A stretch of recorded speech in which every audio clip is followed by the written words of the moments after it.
Sud Radio, les vraies voix de l'été. Philippe Rossi. Les vraies voix de l'été, notre grand débat sur Sud Radio. Conseil de défense dédié entièrement au Covid qui s'est tenu à l'Elysée alors que les foyers épidémiques augmentent un peu partout. Tiens, 1000 cas rien qu'hier en 24 heures dans toute la France. De nouvelles mesures pour lutter contre le virus, contrôle aux frontières, renforcement des dépistages, port du masque évidemment obligatoire dans les lieux publics clos. Avez-vous l'impression qu'on vous prive de liberté? Le 0826 300 300. On vous attend pour intervenir à l'antenne et vos votes sur les réseaux sociaux. Benjamin Delot. Pour le moment, majoritairement, oui, ils ont l'impression qu'on les prive de liberté à 73%. Sud Radio, les vraies voix. Le débat est ouvert. Et on en débat avec Benoît Blanc, vice-président du syndicat des médecins libéraux en Dordogne. Bonsoir Benoît Blanc. Oui, bonsoir. Bonsoir à vous. Pascal Nakache est avec nous aussi, président d'honneur de la Ligue des droits de l'homme de Toulouse. Bonsoir Pascal. Oui, bonsoir. Bonsoir à vous évidemment. Nos vraies voix pour débattre. Pierre Licia, Philippe David, Philippe Bilger. Benoît Blanc, masque obligatoire dans tous les lieux publics clos depuis quelques jours maintenant. Certains maires le rendent même obligatoire dans la rue, de plus en plus ailleurs. Le premier a été le maire d'Argelès-sur-Mer. Benoît Blanc, tout ça est disproportionné selon vous ? Moi, je pense que le masque obligatoire aurait dû être mis en place dès le départ à l'arrivée du virus sur le territoire. Le virus n'est pas arrivé du jour au lendemain. On a quand même eu des signes précurseurs en Chine et dans d'autres pays. Donc on aurait dû réagir beaucoup plus vite. Et c'était à ce moment-là que le masque obligatoire aurait eu un effet vraiment très important. Malheureusement, le retard de 2 mois ou d'1 mois et demi qui a été mis en place a permis la diffusion du virus sur le territoire. Et aujourd'hui, le virus est sur le territoire, bien installé, comme dans le monde entier, comme d'autres virus, énormément de virus, on est tous porteurs sains de virus. Après, il y a des gens qui sont malades, d'autres non. Alors, à disproportionner, je dirais... Peut-être, en tout cas, c'est trop tard. Et est-ce que maintenant, ce n'est pas trop tard? C'est la question qu'on peut se poser.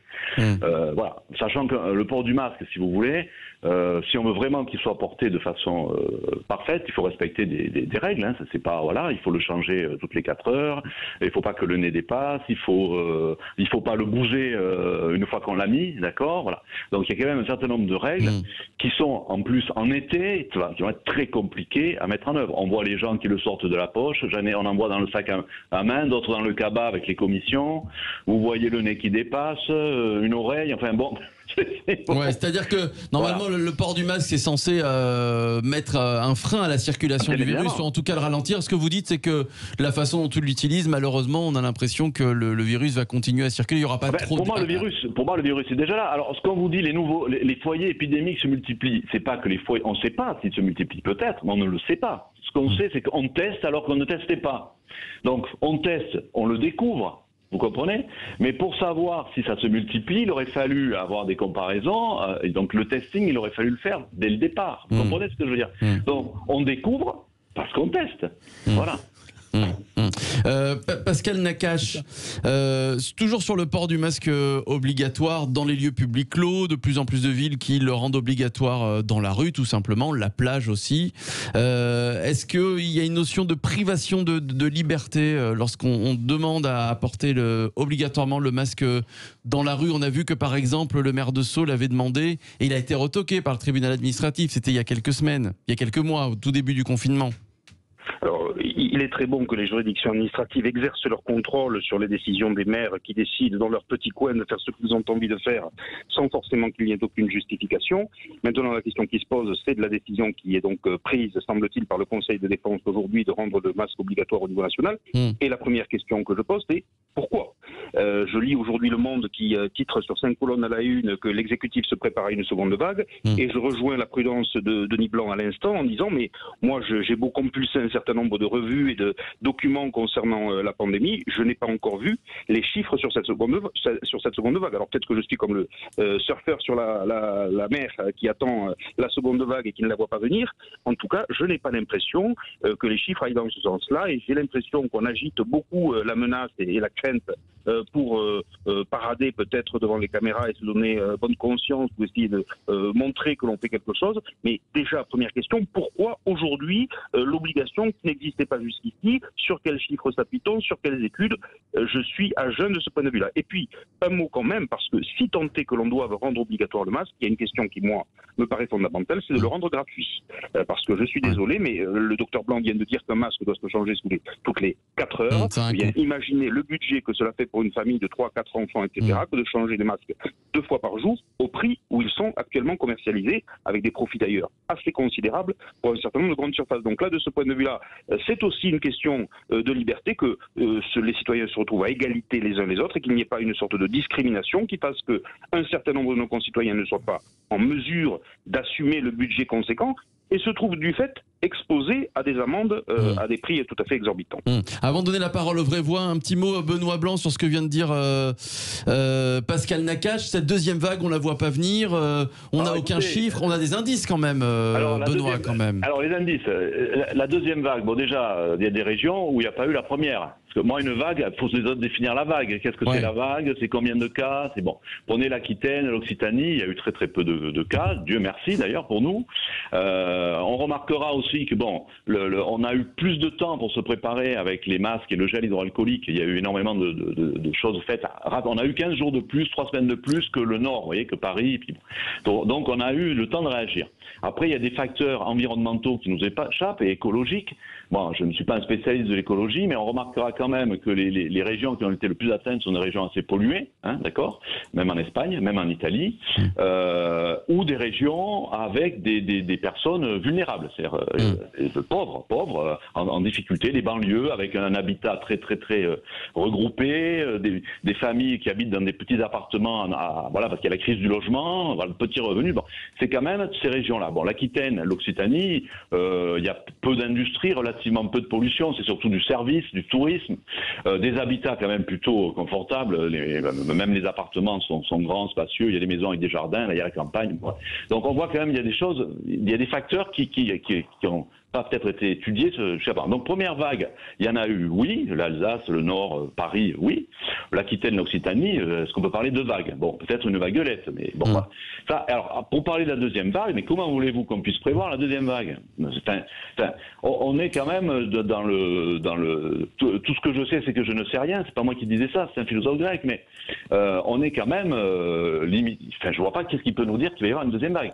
Parce qu'aujourd'hui, on se rend compte que le virus est présent, ça c'est certain, voilà, d'accord, puisqu'on fait les tests. Bon. On se rend compte de quoi? Par exemple, en Aquitaine, vous avez les nombres d'hospitalisation diminuent. Il y en avait 68 hospitalisés il y a 8 jours, on est passé à 63, hier on était à 60. Les réanimations, on est passé en 5 jours de 18 à 11, les décès, ça diminue aussi. Donc il y a les vrais indicateurs, pour moi, ce sont ceux-là. C'est-à-dire, est-ce qu'il y a plus d'hospitalisation et plus de réanimation? Voilà. S'il y a ces facteurs-là qui se confirment, ça veut dire qu'effectivement, le virus devient pathogène, et redevient pathogène, voilà. Sauf que là, il y a plus de cas parce qu'on teste beaucoup plus de Français, et les Français se font plus tester, tout simplement. C'est comme si vous contrôlez la vitesse sur le bord de la route, si vous la contrôlez pas, tout le monde est dans la norme. Voilà. C'est vrai. Tiens, oui. Voilà, Pierre Alicia, vous êtes d'accord avec ce que dit Pascal Nakache, les politiques qui n'ont rien à faire que de parader et de montrer qu'ils agissent Moi, je suis toujours un peu dubitatif sur le discours qui consiste à dire, je vois pas pourquoi on nous oblige à porter un masque. Moi, je croirais la deuxième vague quand elle sera là. C'est logique, t'es corse, là-bas, souvent les gens sont masqués en Corse. Cagoulés, surtout la nuit, cagoulés, oui. Non, mais je veux dire, quand la deuxième vague sera là et qu'on l'aura bien vu, on se dira peut-être que confinés, les privations de liberté seront bien plus importantes que de porter un masque.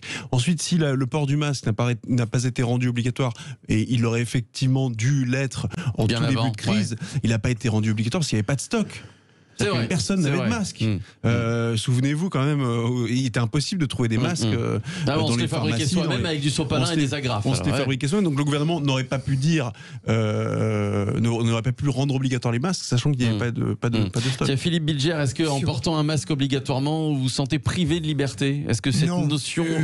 Pascal Nakache, si vous le permettez, Philippe a évoqué un point dont on avait déjà débattu. Fallait-il donner à tout le monde monde des masques. Ouais. Et moi, je ne suis pas totalement d'accord. Je considérais que la manière dont le président de la République avait présenté les choses peut-être portait atteinte à une conception abstraite de l'égalité, mais il n'était pas absurde de faire payer des gens qui pouvaient payer des masques. Deuxième élément, alors là, moi, j'avoue ma totale ignorance. Je suis un citoyen très frileux, très peureux. Ma seule obsession, c'est que on puisse revivre normalement un jour et que, au fond, je m'en remets totalement à ce que décide le pouvoir. Je suis incapable d'apprécier le bien fondé. Je veux simplement qu'on m'offre les moyens de sortir de l'inquiétude singulière et collective qui est la nôtre. Eh bien, on va poser la question justement à Benoît Blanc, qui est médecin, et puis à Pascal Nakache, qui est avec nous également. On va poursuivre le débat dans quelques instants. Conseil de défense dédié au Covid qui s'est tenu à l'Elysée, alors que de plus en plus de cas sont décelés en France. En même temps, vous le disiez, Benoît Blanc, on teste de plus en plus. De nouvelles mesures pour lutter contre le Covid devraient être prises. Contrôle aux frontières, il y en a une qui a été prise, on va en parler dans quelques instants. Renforcement des dépistages aussi, port du masque. Avez-vous l'impression qu'on vous prive de liberté? Un point sur les réseaux sociaux avec vous, Benjamin. Petite nuance entre Facebook et Twitter. Ouais. Sur Twitter, on est autour de 72-73%, quand on attend quasi 80% de oui sur Facebook. Sur Facebook. Allez, vous continuez de voter, on va vous entendre évidemment au 0826 300 300. À tout de suite. Allez, on poursuit notre débat sur Sud Radio. Conseil de défense dédié au Covid qui s'est tenu à l'Elysée alors que les cas se multiplient un petit peu partout en France. De nouvelles mesures pour lutter contre le virus devraient être prises. Contrôle aux frontières, ça a été pris. Une première mesure annoncée par Jean Castex. On va en parler dans quelques instants. Renforcement des dépistages, port du masque. Avez-vous l'impression qu'on vous prive de liberté? Le 0826 300 300. On va vous écouter dans un instant. Et puis, avec vous, un point sur les réseaux sociaux. Benjamin Delot. Pour le moment, on a plusieurs commentaires qui nous disent que le gouvernement, ils ont l'impression qu'ils servent un peu de ce virus comme prétexte pour pouvoir restreindre des libertés fondamentales. Combien de pourcentage? On est toujours à 80% sur Facebook et 73% sur Twitter. Et 73% de oui sur Twitter. Benoît Blanc qui est toujours avec nous, vice-président du syndicat des médecins libéraux en Dordogne, Pascal Nakache, président d'honneur de la Ligue des droits de l'homme de Toulouse, et Jean Castex, donc, qui a annoncé tout à l'heure les contrôles aux frontières. Ça concerne 16 pays, dont les États-Unis, le Brésil. Alors évidemment, il va falloir qu'ils présentent pour venir et entrer dans le pays un test. Alors on ne sait pas trop encore, un test qui date de moins de 48 heures, moins de 36 heures, 72 heures. Les modalités n'ont pas encore été totalement validées. Mais ce qui est sûr, c'est que si jamais ils sont testés positifs, eh bien ils sont envoyés en quatorzaine, voilà, 14 jours dans un hôtel. Benoît Blanc, c'est une bonne mesure, selon vous ? C'est une mesure qui peut être effectivement intéressante pour les gens qui viennent de pays extrêmement contaminés actuellement. Enfin, l'épidémie est virulente. Après, ça va être très compliqué, à mon avis, à mettre en pratique. Et puis, ça va réduire considérablement les échanges internationaux. Voilà. Alors, oui, c'est la mesure, effectivement, mais le virus étant déjà sur place, voilà. Est-ce que j'avoue que j'ai du mal à répondre à cette question. En théorie, oui, c'est pratique, c'est censé, ça a un sens. Ouais. Après, est-ce qu'on va arriver à dépister tout le monde? On va peut-être les dépister, ils seront négatifs, puis quelques jours après positifs. Oui. Voilà, donc ça va être extrêmement compliqué. Si on voulait vraiment faire quelque chose, on aurait fermé les frontières, c'est ça? On ferme toutes les frontières ce soir à minuit. Ouais. Demain, on teste les 66 millions de Français. Ouais. Demain, dans la journée, d'accord? Bon. Et quelques jours après, on refait un deuxième test. Là, on aura tous les cas positifs, d'accord? Tous les cas qui sont pas malades ou pas d'ailleurs, mais qui ont le virus. Ouais. Et à ce moment-là, on met en quatorzaine, enfin, on fait le protocole, voilà. Mais vous imaginez bien que c'est pas possible. Voilà. On n'a déjà pas assez d'effectifs dans les laboratoires pour tester les Français qui font la queue à 8h du matin. C'est compliqué. Vous seriez aussi le premier à hurler contre les restrictions de liberté. Alors là, on parle même pas de la liberté. Là. Enfin, ce que je vous dis, j'ai pas dit que je le souhaitais, mais je vous dis, voilà, vous me dites qu'est-ce qu'il faut faire. Ce serait efficace. Non, mais si je comprends bien, aucune des réponses apportées par le gouvernement ne vous convient. À moi? Oui. Pour moi, ça me paraît pas suffisant. Alors, le gouvernement, faut comparer à la décharge des gouvernements, c'est pas facile à gérer puisqu'ils ont maintenant les gouvernements sont responsables de la canicule, de la sécheresse, des vaccinations. Enfin, c'est-à-dire les Français deviennent de plus en plus, si vous voulez, comment dirais-je, attendent de l'État de plus en plus. Hein, voilà. Et c'est vrai que ce qu'on appelle le principe de précaution domine et les gouvernants se disent putain, mais alors si jamais l'épidémie se développe, on va être accusé de ci, de là, de machin. Moi, je peux comprendre ça, si vous voulez ça, je peux le comprendre. Après, qui est un complot visant à atteindre la liberté, ça, je ne me prononcerai pas, je ne peux pas dire. Que certains en profitent, peut-être, c'est possible aussi, hein, voilà. Bon, mais ça, je ne me prononcerai pas, je n'ai pas d'éléments, voilà. Donc, c'est certain que c'est pas facile pour le gouvernement de prendre des mesures, c'est sûr. Non, mais, Philippe David. Mais moi, je crois que le problème du gouvernement aujourd'hui, c'est que ces réactions ont été d'une telle vacuité au début de l'épidémie, parce qu'il y avait les masques, mais ça servait à rien, mais maintenant on les rend obligatoires. Il n'y avait pas de tests, mais il n'y a toujours pas assez de tests pour tester les gens. À l'époque, on n'a pas fermé les frontières par pure idéologie. Rappelez-vous Agnès Buzyn qui disait fin janvier, non, il y a très peu de risques que le virus arrive en France. Vous vous en souvenez? J'invente rien.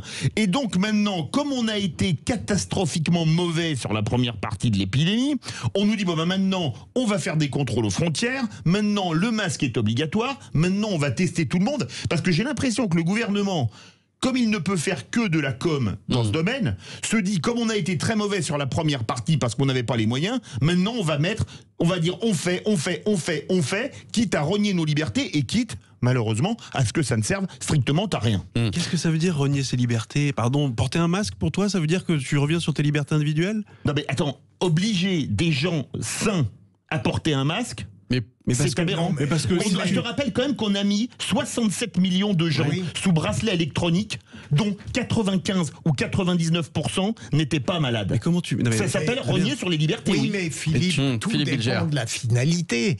On ne peut pas dire qu'on rogne sur nos libertés. Moi, le confinement, c'était rogner sur les libertés. Comme s'il y avait un si tu portes pas de masque, demain t'es confiné.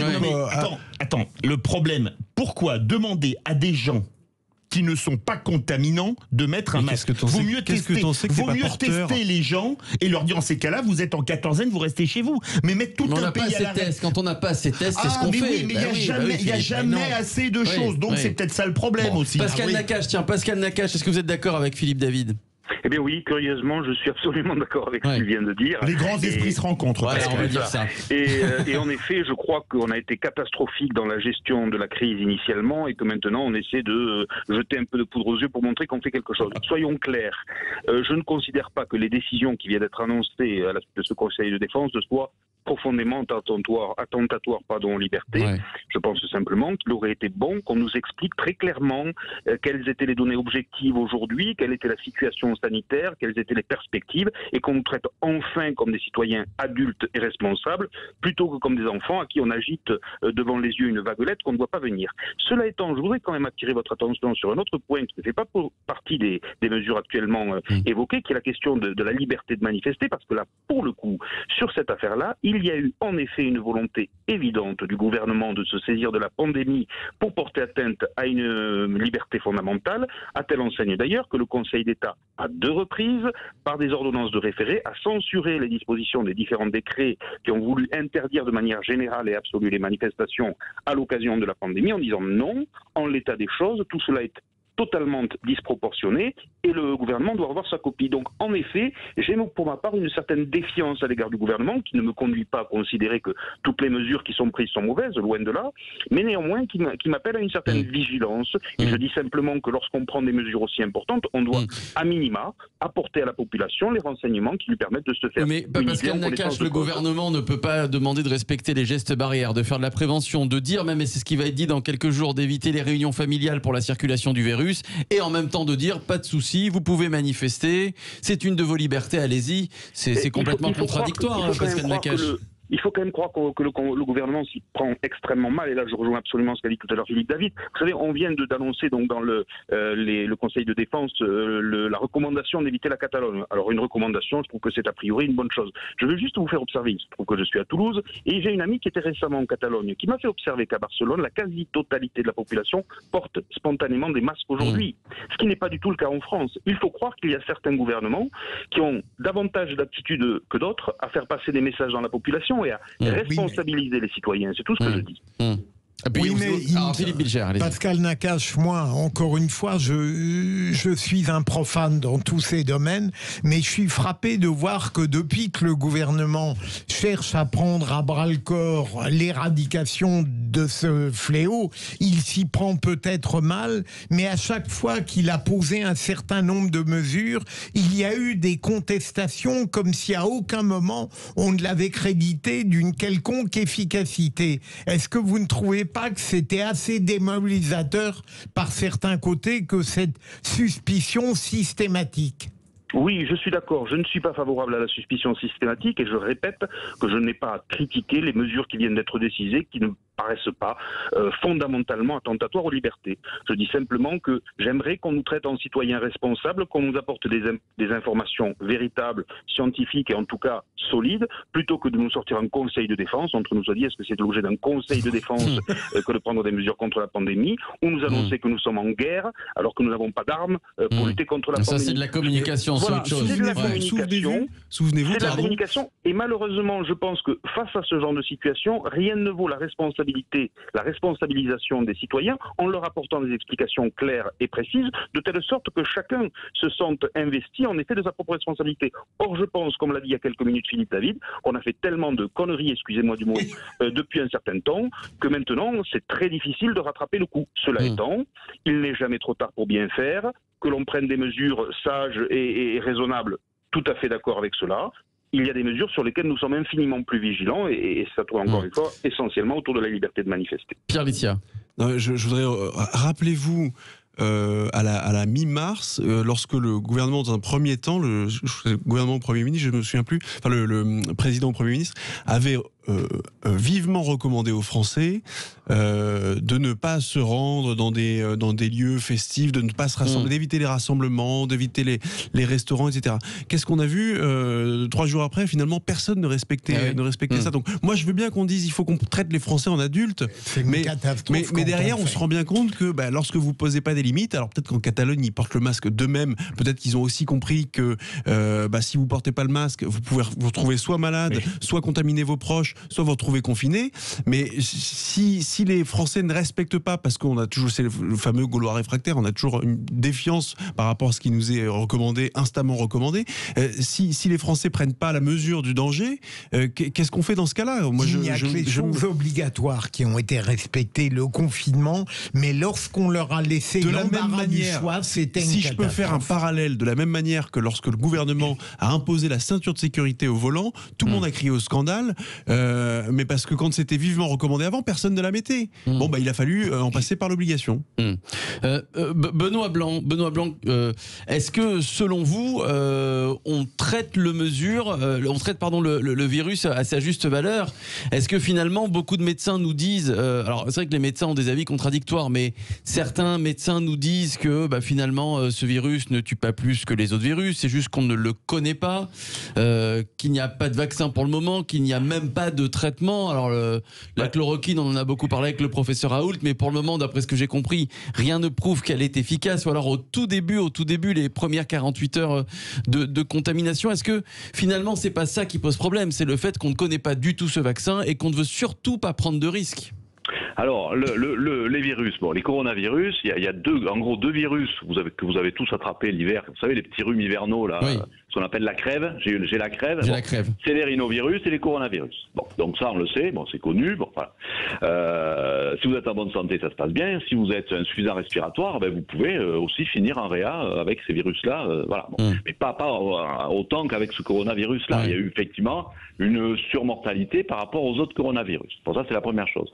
Ce sont donc des virus extrêmement contagieux, d'accord? Donc ce qui est embêtant pour la prévention, mais la plupart des virus ne se traitent pas. C'est-à-dire qu'on n'a pas de médicaments pour traiter les virus, ou alors on a des antiviraux dont l'effet est pire sur le corps que sur le virus, avec des effets secondaires importants. Donc la plupart des virus, on ne les traite pas. Bon, je ne parle pas du sida avec sa trithérapie, c'est un peu autre chose. Bon, c'est un virus un peu à part. Donc là, aujourd'hui, qu'est-ce qu'on doit faire? Aujourd'hui, on est dans la gestion du risque. C'est-à-dire le virus, il est là, on sait qui il tue.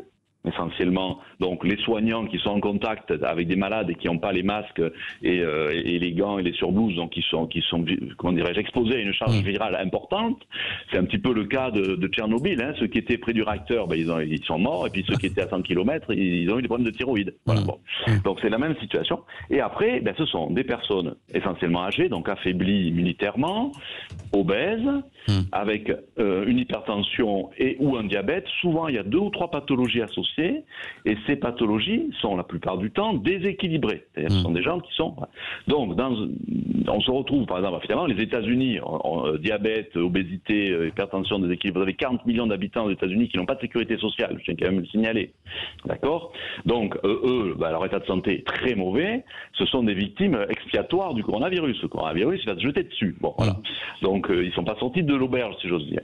Bon, après, en France, nous avons quand même un bon système de santé. D'accord? On a pêché un peu sur la partie réanimation. On était juste en lit. Il y a eu des postes, des lits qui ont été fermés pendant les années qui ont précédé. On a sous-estimé le risque d'une pandémie, d'une épidémie. Mais il faut quand même savoir que l'accès aux soins, on peut me dire ce qu'on veut, mais la France, que tu sois sans domicile fixe ou que tu sois ministre, à quelque chose près, tu auras les mêmes soins. La chambre sera peut-être mieux si tu es ministre, mais bon. Voilà, donc on a quand même, la France a un état de santé qui est quand même relativement satisfaisant, quoi qu'on en dise. Voilà. Donc on est peut-être un peu plus tranquille. Donc aujourd'hui, le conseil, c'est quoi? On connaît le virus, on sait qu'il est très contagieux. Bon, que les gestes barrières, le gel hydroalcoolique, c'est la base. Enfin, le savon de Marseille, ça va très bien aussi. Voilà. La distanciation, tant que l'épidémie est active, oui, ok. Le port du masque, si tu es malade, tu tousses, etc. C'est tout à fait légitime. Bon. Après, aujourd'hui, si on est dans la catégorie, il faut s'occuper de ces catégories vulnérables. Donc, si vous êtes dans la situation d'une obésité, d'un diabète et d'une hypertension, vous maigrissez, vous allez voir votre médecin, vous essayez de perdre du poids. Au même titre qu'une grippe, d'ailleurs.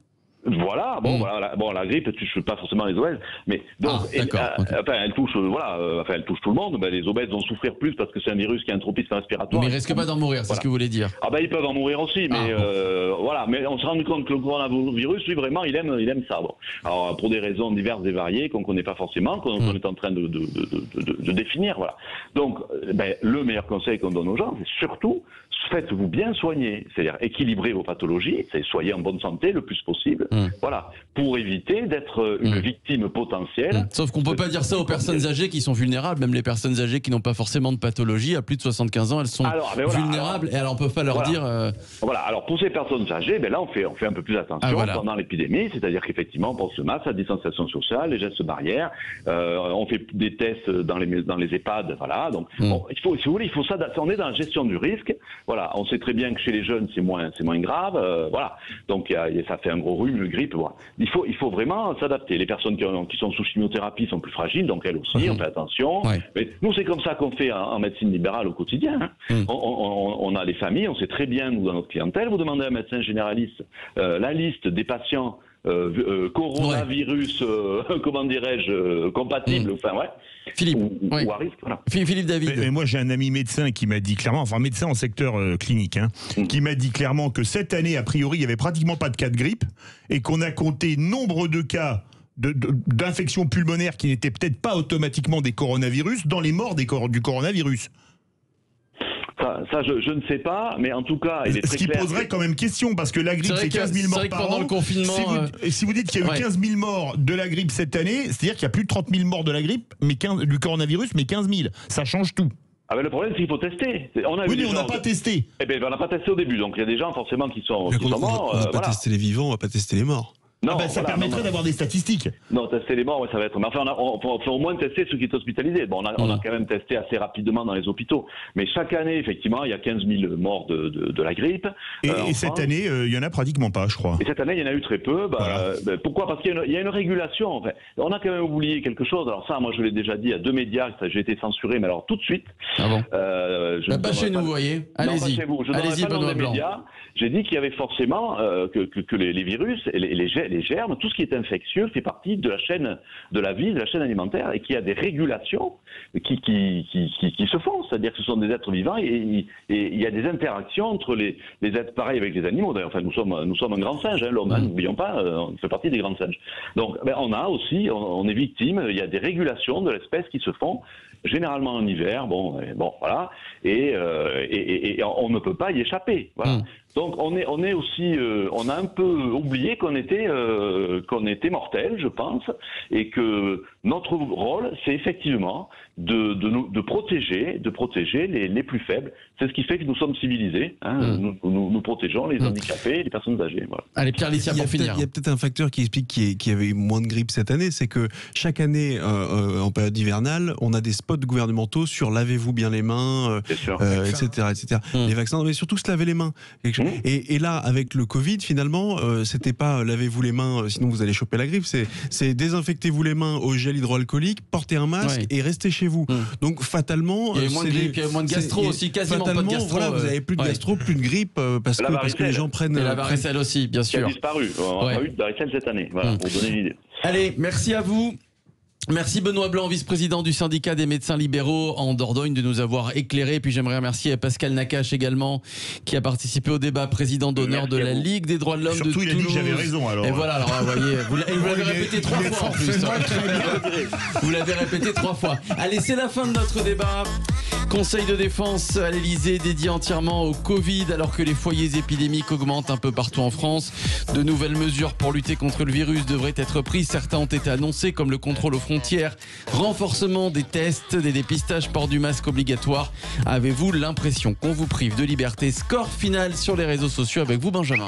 73% de oui sur Twitter et 79% sur Facebook. Et voilà, dans un instant, le mot de la semaine signé Philippe David. Et cette semaine, il était incontournable, c'est le mot incivilité. À tout de suite.